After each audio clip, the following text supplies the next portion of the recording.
So when I go to teach a horse to stand quiet, I want to make sure I'm managing my lead rope. When I trade sides, I always go under the chin in front of the knot. I'll come up by the eye. I'll wipe down their neck, and I'll go to their body. And I want them to feel that lead rope kind of go all around the body there a little bit. Then I'll trade sides, go in front of the knot, under the chin, go up by the eye, wipe down the neck, and then go to the body. And right here, she starts to get her face out of position. I can get my hand here and say, hey, don't get your face over here. And I'll walk straight down the barrel of the horse like so. Right here, she starts to move. I only pet and stroke her if she's standing still. I try to let her have as much rope as she can to leave. If she wants to, then I'll correct her for leaving. So at the point of the triangle or a little bit beyond before I go to communicate to the back. And everything comes in a rhythmic sequence of 4, from mild to harsh. Now, remember the way a horse communicates, they'll roll their eye, pin their ear, bunch of muscle, bite, strike, or kick, right? So I'm going to do the same thing right here. I'm going to teach this little pony how to move her hip away right now. I always make sure my swinger is waist high, so I'm ready for it. I step out to the point of the triangle. I want her to feel that my eyes have gone to her hip. I don't bend over and swing hard. I just take a look at the hip.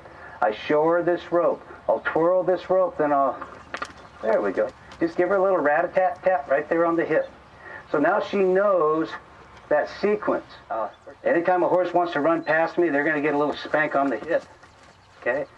Now, what this will do is cause us to start thinking about trying to manage our horse through the body and not on the face.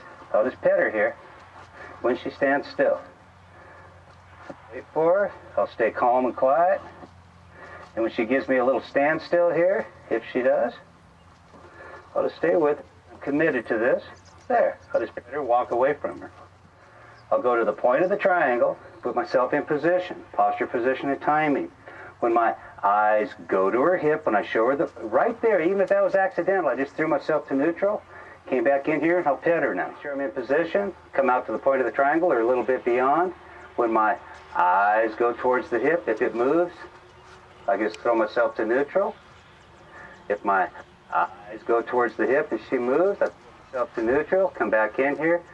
My only change is I'm just putting my eyes to her hip, just eyes to the hip. I'm not coming down like this and doing a bunch of gyration, okay? Mm-hmm. And a lot of people will do this when they want to go lunge their horse left. They'll put their arm way out like this, and they'll start walking around like this, and they wonder why their horse does what I call the helicopter like that. See, the horse wants to kind of keep looking in here, and they can't figure that out. He'll say, hey, little girl, when I point to my left and I show you this rope and I twirl this rope, when I step forward, I'll stay committed there. And go to my left, there. What I'm going to try to, I'll just let her kind of pull me around here a little bit. And I go to my left. And I'm just going to try to herd her forward from behind. There we go. I'll turn my feet, go the same direction her feet go to my left. Go to my left. Try to fall in behind. Try to behind. Just kind of herd her forward from behind. Point. Pressure up a little bit. She'll just get quieter and quieter about responding to it. There. I don't pull on her face. I'll just encourage her to move forward. And I'm going to try to fall back here and just herd her forward from behind. Okay? And once I get her moving here a little bit, there we go. Then I'll just remind her, hey, when I look at your hip, you should probably move your hip around there and look at me. Good. Go to my left, or I'll show you the rope. And her just even thinking about drifting left, see, is enough for me to reward. When my eyes go to your hip, very good. I don't go like this when I ask that hip to go. If anything, I walk towards the hip with a little bit of assertive posturing there. There. And right here, if she gets kind of crooked, I'll just ask that hip to come back around. There you go. When she looks at me, I get myself all neutral. Say, that's all I want from you. So now we'll just ask her to go to my right. She'll probably be thinking about going left because that's what we just kind of worked on. So I'll just say, hey girl, go to my right, or I'll show you the rope, and I'll walk straight in here, thinking, man, I got relief last time because I went left. There. There. When she just kind of thought right. Go to my right. There. That's all I ask of her. Give me that quiet little step. Go to my right, or I'll tap on the shoulder. There you go. And that's enough for me. Go to my right. So I'll show you the rope. I'll tap you on the shoulder till you go. There you go. And as she leaves, come on. On the shoulder. There you go. Now ask for the hip. Send your hip away. Yeah, just look at me. I pull on her face. I should hear a neutral posture now. I let her have all the lead rope she wants out front. Walk in and out. Walk down her barrel. Put myself in position. Ask for the hip with my eyes. Very good. Go to my left. Go to my left. Very good. And send your hip. Very good. Very good. Let her think on that for a second. Go to my left. Very good. Very good. And move your hip. Very good. So the mistake we make is we wanted to do the great big circle around us. This is about the first time she's done a full circle around me right there.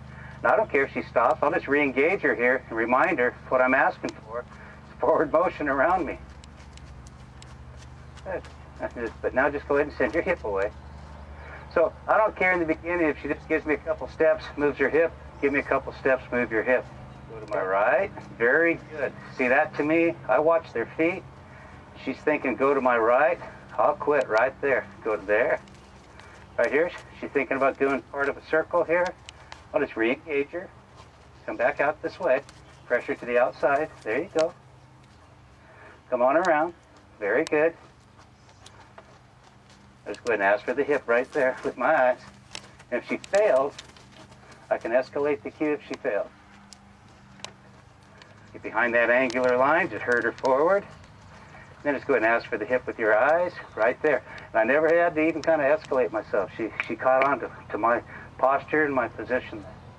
Okay, so we've taught the little pony kind of how to move her hip. Remember, we're only looking for about 1/4% of improvement each day out of our horse. So now she's standing pretty quiet, waiting for us to come in here and pet on her. We're going to teach the little pony how to back up here.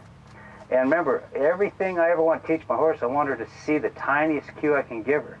So right here, I want her to back up just when I wave my fingers bye-bye. Bye-bye, little pony. And if that fails, I'll just tap on my rope like this. And then I'm just going to wiggle my rope that much. And then phase 4, I'm going to give her a sharp strike under the chin. So I'll wave, I'll tap, I'll wiggle my rope, and then she gets one of these little wake-up calls right there. And okay?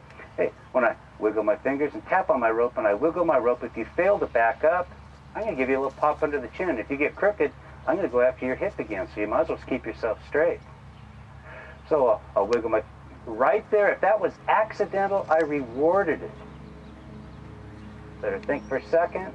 When I wiggle my fingers and tap on my rope and I wiggle my rope, just that much failure gets you a pop under the chin every time. She stayed straight that time too, didn't she? Let her think for just a second. I'll wiggle my fingers and tap on my rope, and I'll wiggle my rope. Failure, I'll just give her a pop under the chin there. Let her kind of think on that. Good. I'll wiggle my fingers and tap on my rope, and I'll wiggle my rope just that much. And right there, when she thought about moving, I quit. I'll wiggle my fingers and tap on my rope, and I'll wiggle my rope just that much. And right there, I quit because I saw her think about engaging muscles. I'll wait. I'll wiggle my fingers, tap on my rope, and I'll wiggle my rope. Failure, get you a pop under the chin. So to me, the last thing I want to do is be one of these guys that shakes their rope up under their horse's chin like that. I don't like to see that happen. But I know how to follow through, give her phase 4. Wiggle, tap, there you go.